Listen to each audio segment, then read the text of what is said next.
네, 유튜브로 보시는 분들은 잘 안 보이시겠지만 여기 또 몇 분 앉아 계시는데 다들 마스크를 하고 계셔서 저는 마스크를 벗고 하는 걸로 양해를 구해드리겠습니다. 이 마스크를 쓰고 하니까 말하는 사람도 좀 불편하긴 한데 듣는 사람도 의사 전달이 잘 안 되는 것 같더라고요. 예, 다시 한번 인사드리겠습니다. 방금 소개받은 정의정치연구소 소장을 맡고 있는 김병원입니다. 예, 먼저 이런 귀중한 연말 이 코로나에도 불구하고 귀중하게 만든 자리에 저를 초대해 주셔서 너무 감사드리고요. 오늘 그린 뉴딜에 대해서 같이 얘기를 좀 나눠보는 시간을 좀 가져보도록 하겠습니다. 그래도 이제 그린 뉴딜이라는 말은 좀 익숙해졌죠, 그죠? 예, 중앙정부도 공식적인 정책으로 채택되기도 했고.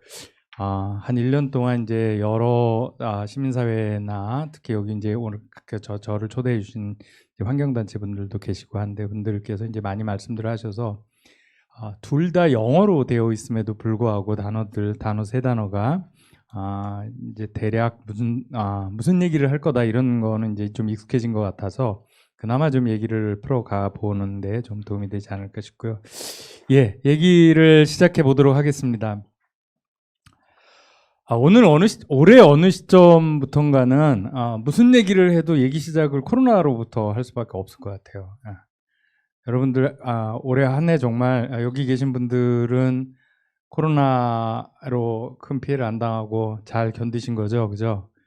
예. 근데 지금 다시 우리나라 기준으로 보면 제 3차 유행이라고 해야 할까요? 한 3월 달에 1차 유행이 됐고 8월 후반기 2차 유행에 이어서 지금 이제 3차 유행이 되고 있는데 다들 올해 겨울을 엄청나게 걱정했습니다. 올해 겨울을 엄청나게 걱정했는데 그 걱정한 대로 올 2020년 겨울에 코로나 대유행이 시작된 것 같습니다. 제가 이 표를 간단히 가져와 봤는데 이게 하루 사망자 수, 전 세계 하루 사망자 수를 기록한 건데요.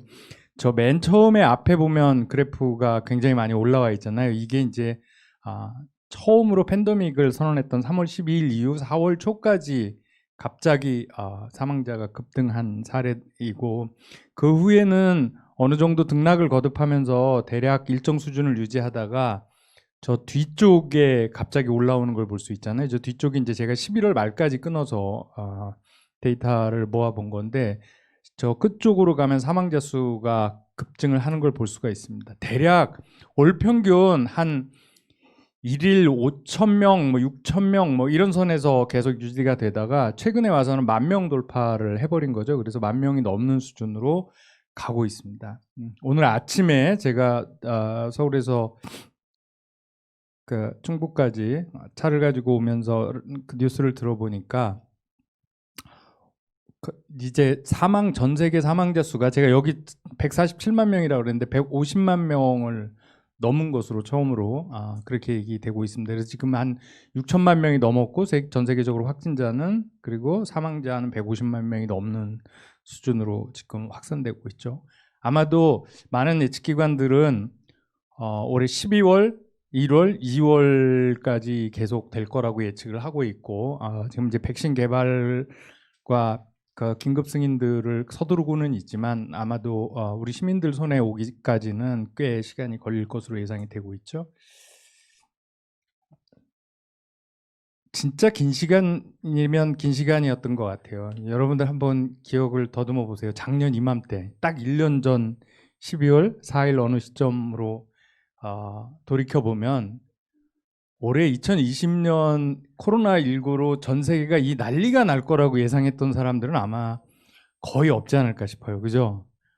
그렇게 현대 문명이 엄청나게 발전을 했고, 뭐, 인공지능으로 뭐 세상 인간이 할 수 없는 엄청난 것들을 한다고들 많이 얘기하지만, 실제로 우리는 작년 이맘때까지만 해도 올해 이 엄청난 충격을 가져올 코로나를 거의 대부분은 예측하지도 그리고 준비하지도 대비하지도 못했습니다.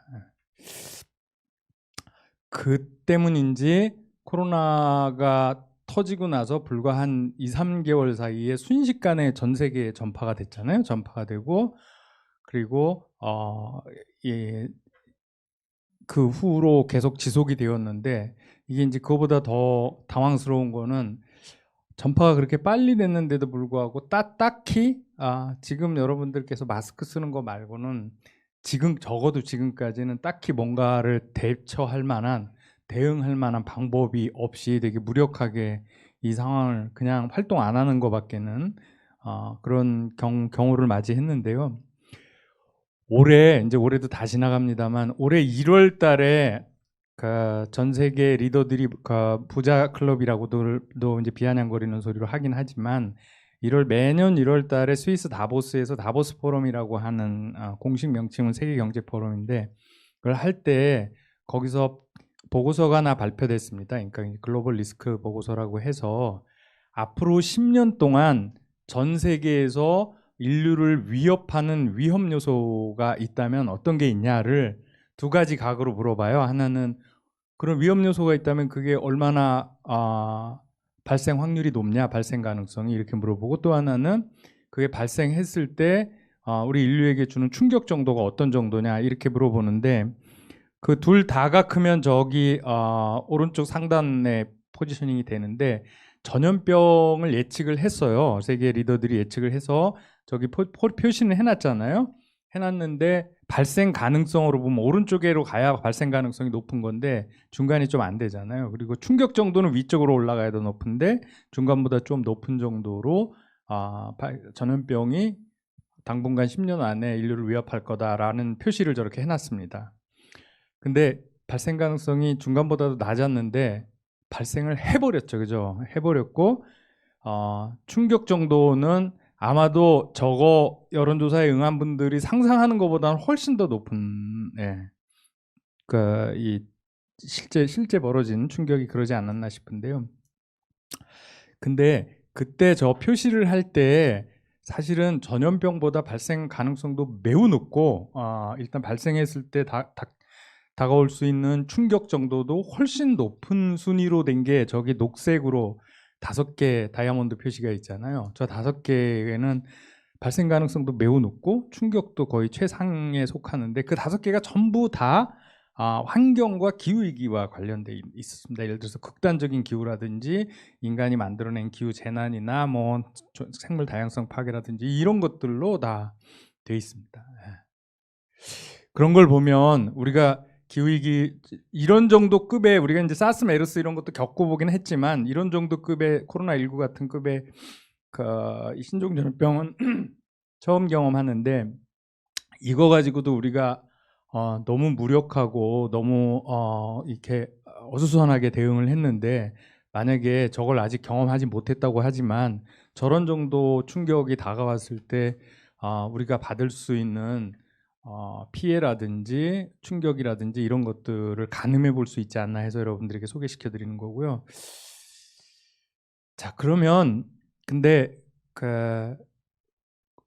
기후 위기라고 하는 게 저렇게 우리가 지금 정말 힘들게 겪고 있는 코로나19보다 훨씬 더 강력하고 훨씬 더 가능성도 높다 이렇게만 얘기할 만한 건 또 아닙니다. 어떤 대목에서 보면 기후위기가 코로나보다 더 강할 뿐만 아니라 코로나19와 같은 신종 전염병, 흔히들 이제 공통 감염병이라고 하잖아요. 동물한테 옮기는 코로나19는 이제 박쥐에서 유래됐다는 설이 지금 이제 과학자들 사이에서 가장 유력한데 그런 신종 전염병들이 실은 기후 위기가 만들어내는 여러 가지 영향들이 있는데 그 중에 하나일 거다 이렇게 보고 있습니다. 다시 말해서 코로나19와 같은 신종 전염병도 결국은 기후 위기가 만들어낸 어떤 파생적인 효과 중에 하나다 이렇게 본다는 거죠. 우리는 흔히 이제 기후 위기가 만들어내는 게 해수면 상승이라든지 해양 산성화라든지 뭐 극단적 기후라든지 이제 이런 것들을 얘기하는데 실제로 기후 위기하고 보건 문제를 공통으로 연구하는 사람들은 이미 90년대 초반에 지구 온난화를 걱정할 때부터 전염병이 기후위기로 인해서 전염병이 번지는 속도라든지 범위나 이런 것들이 굉장히 크게 달라질 거다 이렇게 예측을 했습니다. 예를 들어서 지구 온도가 평균 온도가 한 1도 이상만 올라가도 주로 열대에서 유행하는 말라리아나 이런 것들이 뭐 예를 들어서 미국 기준으로 보면 플로리다까지 올라갈 수도 있고 뭐 이렇게 반경이 확대되는 거죠. 근데 반경이 확대돼서 조금 더 많은 사람이 영향을 받는다 이렇게 생각하면 안 되고 예전에는 한 번도 이 위도대가 달랐기 때문에 걸려보지 않은 사람들이 그 병의 영향권 안에 들어간다는 얘기고요. 그거는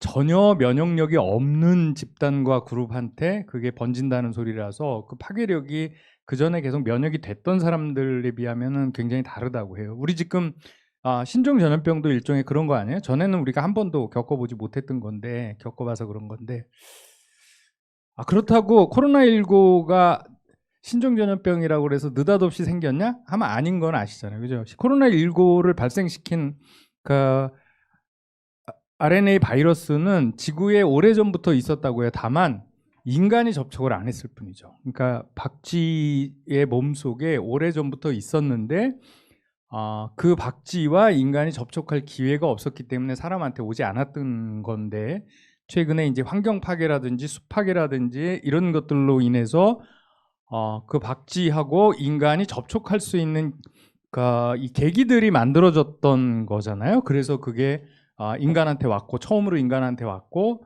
그러다 보니까 역시 이것도 인간이 전혀 여기에 내성을 갖지 못한 상태에서 부딪히다 보니까 지금 이런 식으로 뭐 마스크 쓰는 거 말고는 대처할 방법이 없을 정도로 빠르게 확산이 되고 있는 거죠. 예, 그런 식으로 보면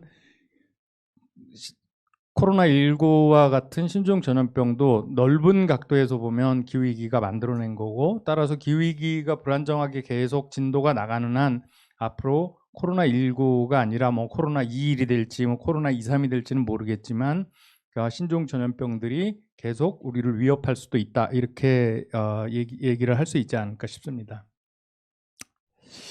자, 이렇게 지금 우리가 겪고 있는 코로나19라고 하는 되게 무서운 전염병과 기후위기의 상관관계에 대해서 좀 말씀을 드렸는데 그러면 이제 코로나19를 지독하게 겪어봤으니까 기후위기가 그거보다 더하다고 하면 정말 이제 무섭게 대응을 해야 되는데 그게 잘 안 되는 것 같아요. 근데 제가 좀 곰곰이 생각을 해봤는데 왜 안 될까? 유감스럽게도 북극곰 때문에 그런 것 같아요. 왜냐하면 사실은 얼마 전까지만 해도 우리가 기후변화, 기후위기, 요새 이제 기후변화에서 기후위기에서 기후비상사태 이렇게 지금 이제 기후 뒤에 붙는 명사들의 강도가 높아지고 있는데 얼마 전까지만 해도 기후위기 그러면 이게 상징이 북극곰이었잖아요. 그러니까 빙하가 다 녹아서 서 있을 때도 없는 데서 아슬아슬하게 서 있는 북극곰 생각을 했단 말이에요. 사실 그게 되게 애처롭고 안타깝긴 하지만 그럼 우리가 한 번도 실제로는 만나보지도 못한 동물 이야기니까 되게 이렇게 마음이 따뜻한 분들은 심금을 울릴 수 있지만 당장 이번 달에 먹고 살기 힘든 사람들한테는 약간은 좀 먼 얘기일 수도 있는 그죠?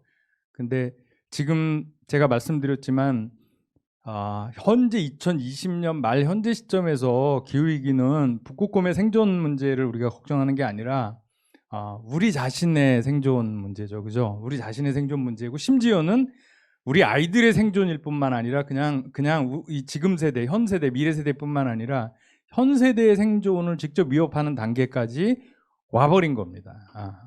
그래서 이건 북극곰을 살리는 프로젝트가 아니고 기후위기에 대처하는 프로젝트는 우리 자신이 살아가야 할 프로젝트고 우리 아이들이 살아가야 할 프로젝트잖아요.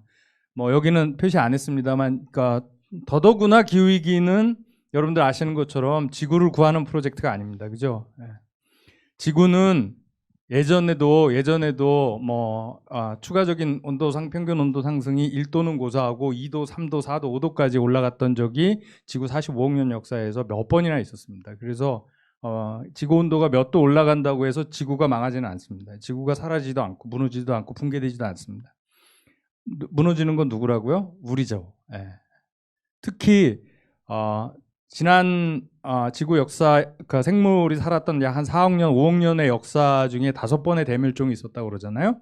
다음에 5번의 대멸종이 있었는데 그 대멸종 시기가 이제 거의 대체로는 다 이 온도 변화하고 지구 온도 변화하고 관련이 있는데 그때 100% 멸종한 종은 그러니까 대멸종이 있었다 그러면 보통 한 70%뭐 90% 이렇게 얘기하는데 100% 멸종한 종은 그때 생태계의 최상위에 있었던 종은 거의 다 100% 멸종했다고 합니다. 우리 마지막 5번째 멸종이 이제 우리가 아는 공룡의 멸종 시대였잖아요. 공룡은 지금 존재하지 않습니다. 그러니까 그렇기 때문에 기후위기는 지구를 구하는 프로젝트도 아닙니다. 지구는 그냥 살아 있습니다. 제가 과학자들의 판단에 의하면 우리의 문제인 거죠. 인간이 없어지는 것뿐이죠. 지구 위에서 그렇게 생각을 해야 비로소 이제 내 문제가 되고 우리 자신의 문제, 우리 아이들의 문제로 되지 않을까라고 생각을 하는데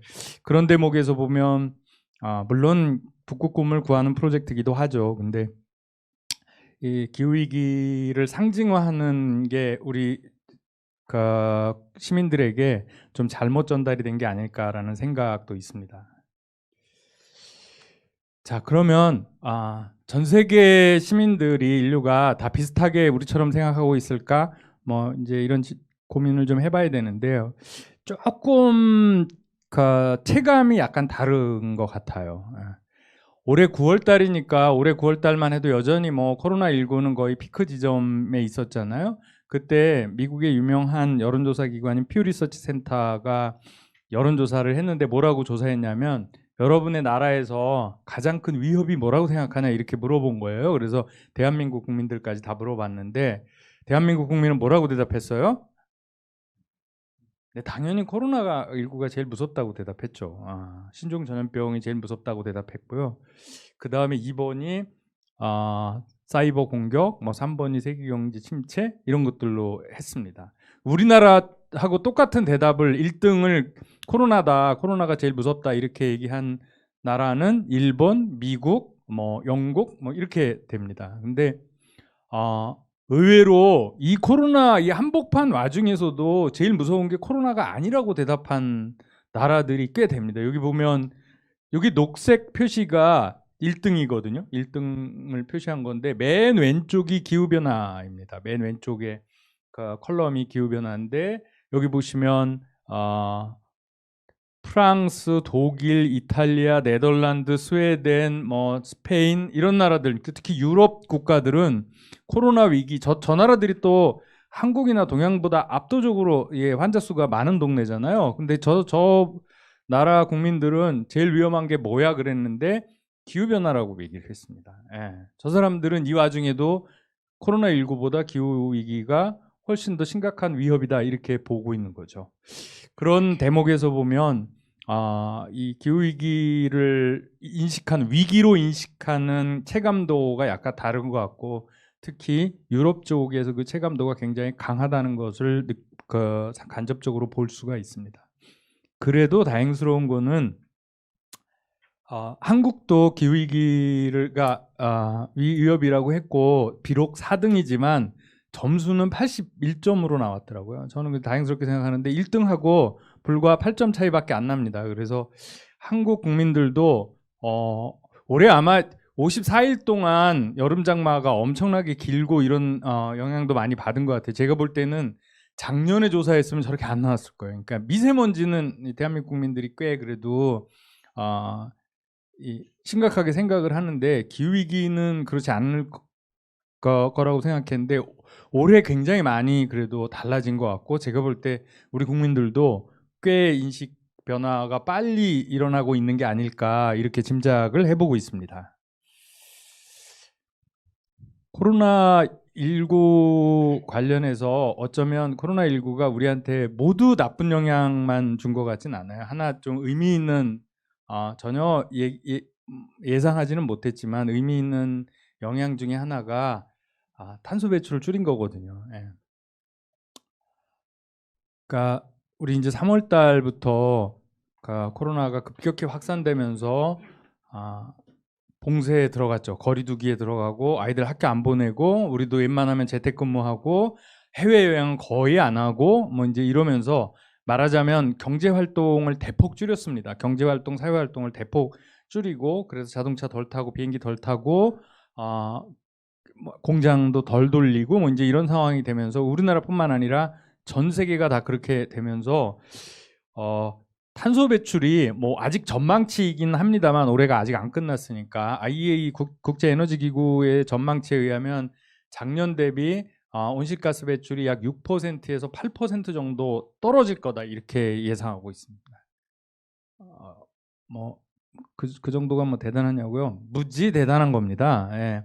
2008년도 글로벌 금융위기가 터졌잖아요. 그때 그랬을 때도 탄소 배출 글로벌 금융위기가 터졌으니까 경제 활동이 확 줄었을 텐데도 그 탄소 배출이 약 마이너스 1%밖에 줄지 않았습니다. 근데 지금은 마이너스 약 6%에서 8%까지 된다는 숫자는 지난 100년 역사에서 인류가 탄소 배출을 줄인 10번도 안 되는 기록 중에 되게 큰 기록 중에 하나입니다. 그래서 엄청난 거죠. 이제 그만큼 사실 역설적으로 코로나19가 굉장히 지구 인류 사회에 굉장히 큰 충격을 줬다는 건데 어쨌든 이렇게 줄였습니다. 그래서 아마 한국도 비슷한 수준으로 줄지 않았을까라고 생각을 하는데 그 상징으로 이제 중국에서 날라오는 뭐 미세먼지나 대기오염이 줄었다는 얘기도 하지만 4월 달에 외신에서는 저 히말라야 산맥이 선명하게 펀자브 지방에서 이게 저 히말라야 산맥 눈에 보이는 곳에서 한 150km 정도 떨어진 여기서 서울 정도 되나요? 근데 그 거리에서 찍은 건데 저게 30년 만에 처음으로 저렇게 선명하게 나타났다고 해요. 그래서 요즘에는 이제 공해의 상징이 중국에서 인도로 옮겨갔는데 저 사례를 보면서 탄소 배출을 얼마나 줄였는지 그러니까 우리가 원한 건 아니죠. 의도적으로 줄인 건 아니죠. 하지만 코로나19가 얼마나 줄였는지를 이제 말하고 있는 건데요. 자, 탄소 배출을 그러면 얼마나 줄여야 되는가?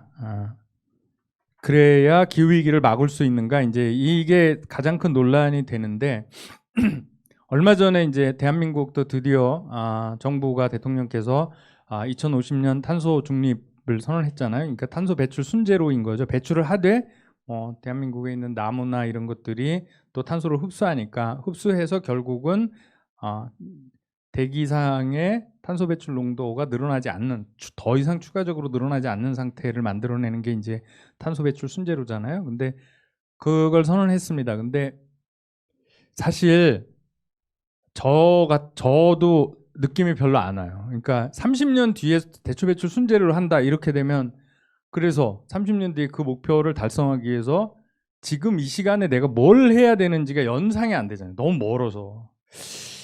예. 기성세대들 아마 이제 우리 그 정치인들 분 중에는 30년 후에 말짱한 정신으로 살아계실 분이 뭐 많지 않을 수도 있어요. 경우에 따라서는. 왜냐하면 제가 그분들을 뭐 폄하하는 게 아니고 되게 긴 기간이라는 거죠. 본인들이 책임질 수 없는 시야의 기간이라는 거고요. 근데 최근에 2015년 이후에 이제 많은 분들은 2050년 탄소 배출 순제로 또는 탄소 중립 선언보다 더 강조하고 있는 숫자가 10년 뒤입니다. 2030년이죠. 10년 뒤. 10년 뒤면 꽤 우리 시야에 있습니다. 그래서 10년 뒤에 탄소 배출을 지금 배출하는 정확히 표현하면 2010년 대비이긴 하지만 지금 배출하는 것의 절반 수준으로 떨어뜨려야 된다. 이렇게 말하고 있습니다. 그러면 이제 훨씬 더 가까워지는 거죠. 왜 그렇게 얘기하냐면 여러분들 아시겠지만은 뭐든 하여튼 절약을 하든 뭐 심지어는 다이어트 할 때도 처음에 뭐 절반을 줄이는 건 생각보다 쉽습니다. 근데 마지막에 그 절반을 더 줄이는 게 뒤에 절반을 더 줄이는 게 훨씬 어렵잖아요. 다시 말하면 앞으로 10년 안에 탄소 배출을 절반으로 줄여내지 못하면 그 뒤에 탄소 배출 중립으로 간다는 얘기는 안 하겠다는 얘기나 똑같다. 이제 이렇게 보는 겁니다. 그래서 그거는 불가능하다. 그러니까 앞으로 10년 안에 절반으로 줄지 않으면 그 뒤에 10년 또 그 뒤에 10년씩 계속 절반 단위로 줄여나가야 되는데 그건 안 되는 거라고 보는 거죠.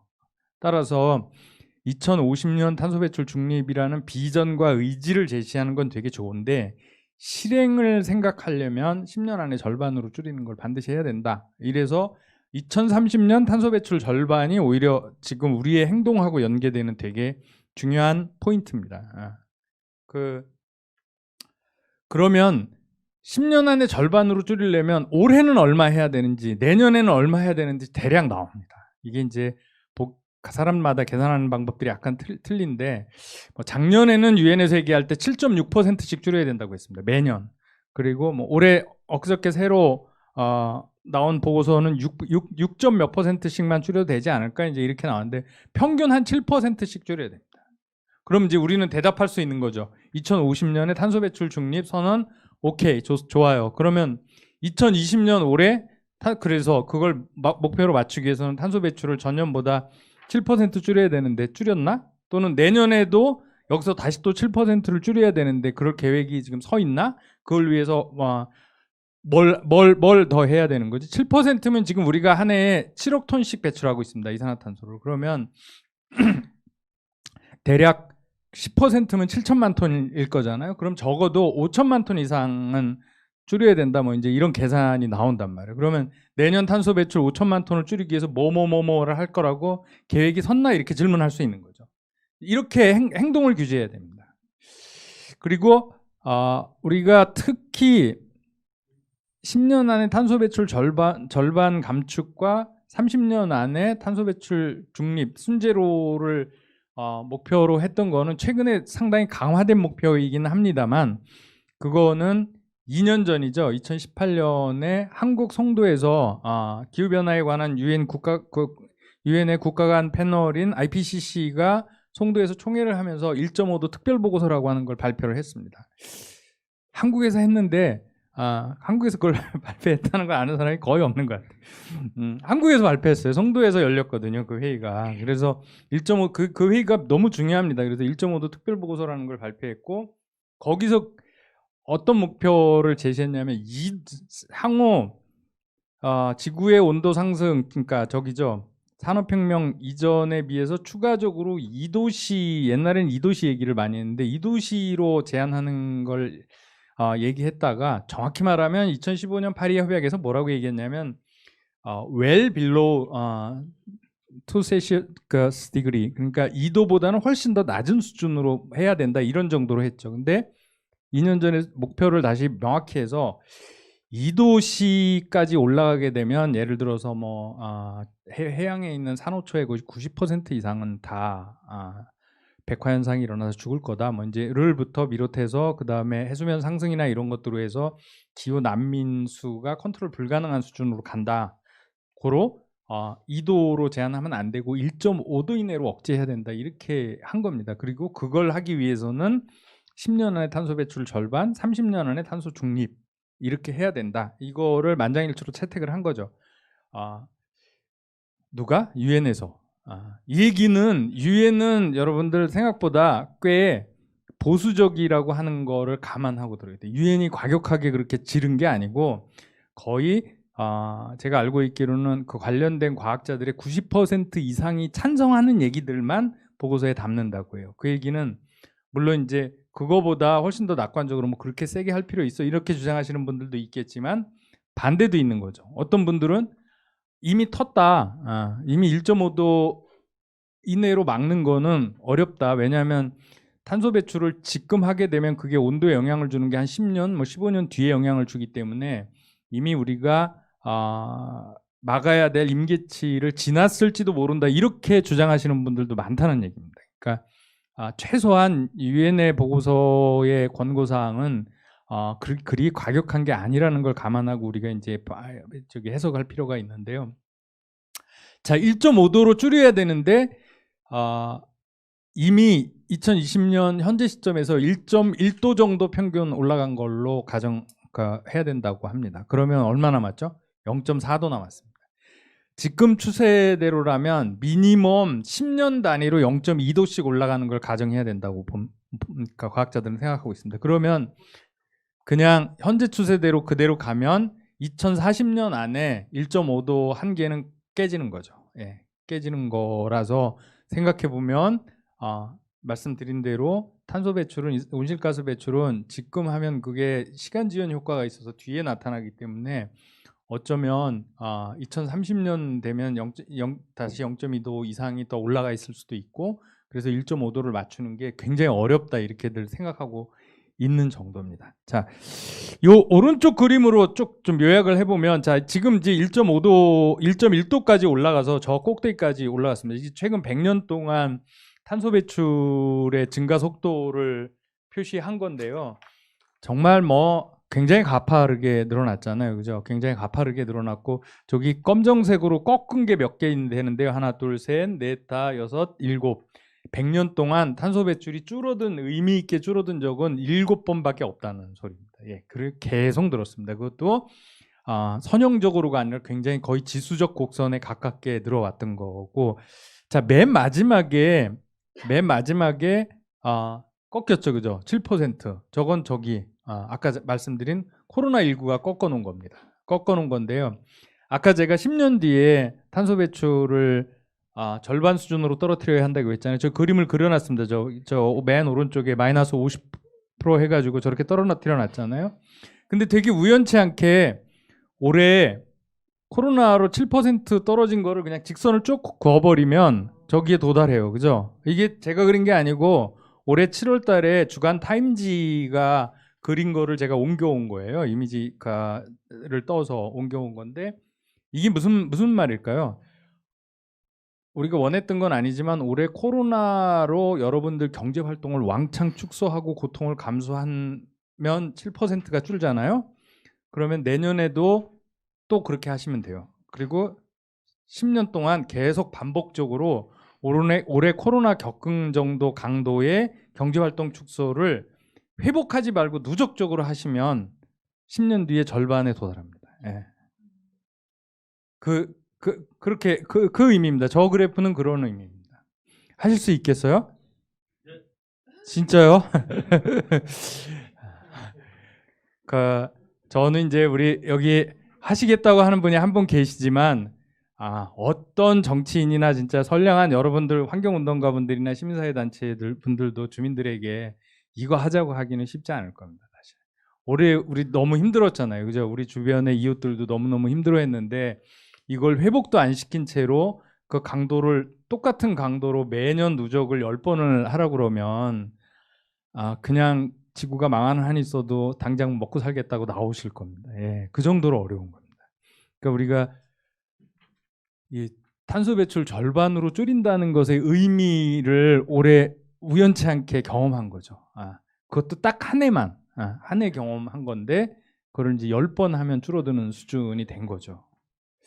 자, 그래서 이 의미를 이제 살려보면 이런 겁니다. 제가 이제 여러분들에게 말씀드릴 수 있는 거는, 자, 기후위기가 무지 중요하고 무지 파괴력이 있다고 하는 게 코로나 때문에 우리가 대략 감을 잡게 됐습니다. 그리고 그 기후위기를 대처하기 위해서는 유엔에서 10년 안에 우리가 지금 배출하는 탄소를, 우리 지금 한국 국민들은 7억 톤, 1인당 한 14톤 정도씩 배출하는데 이게 한 이제 3억 5천 톤, 뭐 또 1인당 한 7, 8톤 정도로 줄여야 되는데, 그렇게 줄이기 위해서 우리가 하는 게 코로나 때 경제활동 줄이는 강도로 하면 된다, 이제 이렇게 말씀을 드렸는데, 그렇게 안 하고 그냥 적당히 할 수 있는 방법은 없나? 뭐 그런 거를 생각하면 그냥 지금 하던 식으로 우리 정부가 그냥 뭐 전기자동차 조금 늘리고 이렇게 하던 식으로 하는 코스, 이게 이제 비즈니스 애즈 유절이라고 해서 하던 시기에서 크게 변화를 주지 않고 하는 길이 하나 있을 겁니다. 지금까지 해오고 지금도 하고 있는 거죠. 이렇게 하면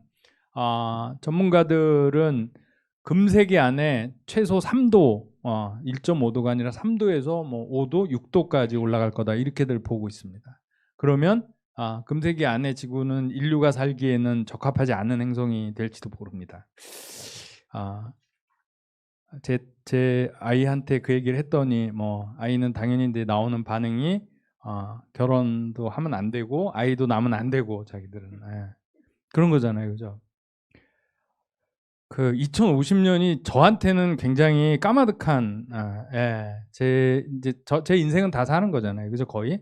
근데 우리 아이한테는 그래봐야 제 나이도 안 되는 그런 거잖아요. 한참 살 때인데 그때쯤 돼서 지구의 온도가 뭐 2도를 훨씬 넘어가서 3도, 4도 이렇게 되는 세계를 상상한다는 게 우리 한번 상상해 봐야 됩니다. 특히 기성세대들은 한번 상상해 봐야 된다고 생각하고 그 길이 하나 있습니다. 그렇게 우리가 조금만 시뮬레이션을 돌려보면 조금만 상상을 해보면 지금 우리가 하던 대로 하면 안 되고 당장 뭔가를 바꿔야 된다 이런 결론에 도달할 수 있습니다. 이거는 되게 과격한 환경운동가의 얘기가 아니라 말씀드린 대로 지금 인류에서 가장 보수적일 수도 있는 조직인 유엔에서 얘기하고 있는 겁니다. 예. 그리고 그만큼 또 시간이 그렇게 된 거죠. 지금 이제 우리가 이걸 개선하지 않은 상태에서 와서 그러면 이 첫 번째 선택은 선택하기가 어렵다는 거죠. 그럼 두 번째 선택이 조금 아까 이제 코로나로 하듯이 하는 겁니다. 그러니까 우리가 탄소 배출을 많이 하는 거는 되게 간단하잖아요. 그러니까 우리가 온실가스를 저렇게 많이 배출하는 거는 땅속에 있는 화석연료, 석탄, 석유, 가스를 대량으로 꺼내서 에너지 쓰고 자동차 굴리는 데 쓰고 냉난방 하는 데 쓰고 산업 연료로 쓰고 그래서 그러는 거거든요. 그래서 그게 화석연료를 태우는 게 온실가스 배출에 약 한 85% 책임이 있다고 하니까 거의 이거로 컨트롤이 됩니다. 그러면 그거를 왕창 안 써야 되는데 그 안 쓰는 방법이 그냥 경제 활동을 안 해버리는 거예요. 자동차 안 타버리고 비행기 안 타버리고 공장 좀 적게 돌리고 뭐 이런 뭐 회사 사무실 안 가고 재택근무하고 이런 걸로 하는 방법이 코로나가 가르쳐준 방법인데 제가 말씀드린 것처럼 올해 한 해도 이렇게 힘든데 제가 잠재적 실업자까지 되게 확장 실업자 기준으로 쭉 보니까 한 400만 명 실업자 그리고 일시휴직자가 올해 4월달 겨울에 또 늘어날 것 같은데 4월달 이럴 때는 100만 명이 넘어갔습니다. 그러면 한 500만 명 이상이 코로나 충격으로 경제 활동을 안 하면 일시적으로 고통을 받는 수준인데 이게 내년부터 시작해서 10년을 그렇게 하면 진짜 먹고 살기 힘들어지겠죠. 누구도 그걸 본인은 할 수 있을지 모르겠는데 주변 사람들에게 권고할 수 없습니다. 특히나 여러분들 코로나 보시면 아시겠지만은 그나마 여유가 있는 분들은 집에 저축도 있고 뭐 여러 가지 여유가 있는 분들은 경제 활동 1년 안에도 먹고 사실 수 있을 거예요. 그죠? 견디실 수 있는 자원을 가지고 계신데 없이 사는 서민들은 당장 한 달 동안 몸을 움직이지 않으면 먹고 살 수 없습니다. 그런 분들한테 나오지 마. 잠시 멈춤. 뭐 요새 우리 이제 코로나가 재유행하니까 멈추라고들 말씀하시는데 그 말하시는 분은 말하시기가 쉽지만 멈추면 당장 몸밖에 없는 서민들은 멈추면 먹고 살 수가 없는데 멈추라고 그렇게 무책임하게 멈추라고 하면 안 됩니다. 그러니까 생계 대책을 같이 주셔야 되는데 그러시지 않는 것 같아요. 근데 어쨌든 그래서 이 두 번째 선택도 그냥 경제 규모를 강제로 줄이는 방법으로 탄소 배출을 줄이는 방법도 막 말할 수 있는 게 아닙니다. 사실 없이 사는 사람들한테는 엄청난 고통을 얘기하는 거라서요. 그래서 이 두 번째 코로나 같은 방식으로는 안 될 거다라는 거고요. 세 번째 방법은 이런 거죠. 그러니까 혹시 그런 방법이 있다면 우리의 삶의 수준을 더 검소하게 살기는 하되 그거를 지금 코로나처럼 극단적인 고통으로 몰아넣지 않으면서도 탄소 배출을 목표한 대로 획기적으로 절반 수준으로 줄이는 방법이 있다면 그 방법들을 다 모아서 정책 바구니에 담은 정책 패키지를 우리가 이름을 붙인다면 그린 뉴딜이라고 붙여야 하는 거죠. 그린 뉴딜 정책은 적어도 저의 기준으로 정의는 그런 겁니다. 그러니까 세 번째 남은 옵션이 그린 뉴딜인 거지.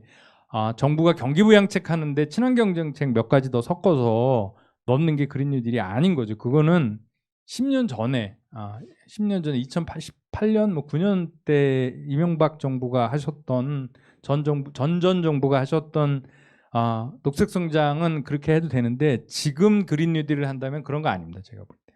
예, 그건 너무 명확한. 그래서 좀 이따가 이제 그러면 그 바구니에 담기는 세 번째 정책 내용들이 뭐냐는 이제 풀어보면 되는 건데 어쨌든 그린 뉴딜은 그런 세 번째 우리에게 남은 거의 유일한 선택지일 거다. 이렇게 말씀드리고 싶고요. 예, 이렇게 어떤 분들은 1.5도 안 된다 이제 이런 분들도 있고 아직은 기회의 창이 열렸지만 너무 빠르게 닫히고 있다고 얘기합니다. 그리고 유엔에 따르면 10년 전에만 우리가 빨리 행동을 했어도 한 해에 7%씩 줄이는 엄청난 고통이 아니라 3.3%씩만 줄여도 됐는데 우리가 2010년대 10년 동안 허송세월을 하는 바람에 이게 슬로프가 지금 갈수록 가파라지고 있는, 그죠? 그러니까 이렇게 완만하게 줄여나 고통을 좀 덜 느끼면서 줄여나가도 되는데 시간을 우리가 허비하면 허비할수록 그 슬로프가 계속 가파라져서 견디기 어려운 고통을 만들어낼 수도 있다는 얘기고요.